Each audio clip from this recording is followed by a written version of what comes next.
ഞാനേ രാമുച്ചേട്ടൻ്റെ കടയിലേക്ക് ഒരു ബിസ്ക്കറ്റ് വാങ്ങാൻ പോയപ്പോഴാണ് അലമാരിൽ ഒരു ക്രിസ്പല്ലോ കണ്ടത്. ഇടയ്ക്ക് ടി വിയിൽ പരസ്യത്തിൽ കണ്ടിട്ടുണ്ട് മിഠായി. എന്നൊന്ന് മേടിച്ചൊന്ന് കഴിച്ചു നോക്കാന്ന് വെച്ചു. 40 രൂപയാണ് അതിൻ്റെ വില. കുഴപ്പമില്ല, എന്തായാലും ഒന്ന് പൊട്ടിച്ചു നോക്കാം. സാധാരണ ഇതുപോലുള്ള ചോക്ലേറ്റ് ഒക്കെ മേടിക്കുമ്പോൾ ഒരു ഗോൾഡ് കളർ റാപ്പൊക്കെ ചെയ്തിട്ടുണ്ടാവും. ഞാൻ ഇതിലും അത് ഉണ്ടാവുന്ന വിചാരിച്ചത്. പക്ഷെ നമ്മൾ ചമ്മി പോയിട്ടാ, ഇതിലതൊന്നും ഇല്ല. ഇതിൽ ജസ്റ്റ് മിഠായി മാത്രമേ ഉള്ളൂ. ഭയങ്കര ചൂടായിരുന്നു പുറത്ത്, അതുകൊണ്ട് തന്നെ മിഠായി ഭയങ്കരമായിട്ട് ഒലിച്ചു. നിങ്ങളുടെ അവിടെ ഒലിച്ചു തന്നെയല്ലേ പറയാ, അതായത് മെൽറ്റായി. സംഭവം ഒരു 4 പാർട്ടായിട്ടാണ് കേട്ടോ മിഠായിയുടെ ഉള്ളിലുള്ളത്. നമുക്ക് എന്തായാലും ഒരു ചെറിയ പീസ് പൊട്ടിച്ച് നോക്കാം.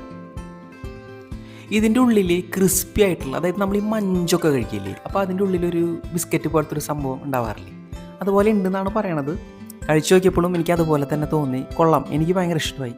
നമ്മൾ വിശന്നൊക്കെ ഇരിക്കുന്ന സമയത്ത് ഒന്ന് റിലാക്സ് ചെയ്യാൻ വേണ്ടിയിട്ട് കഴിക്കാൻ പറ്റുന്ന ഒരു ചോയ്സും കൂടിയാണ്. അധികം വിലയില്ല, 40 രൂപയുള്ളൂ.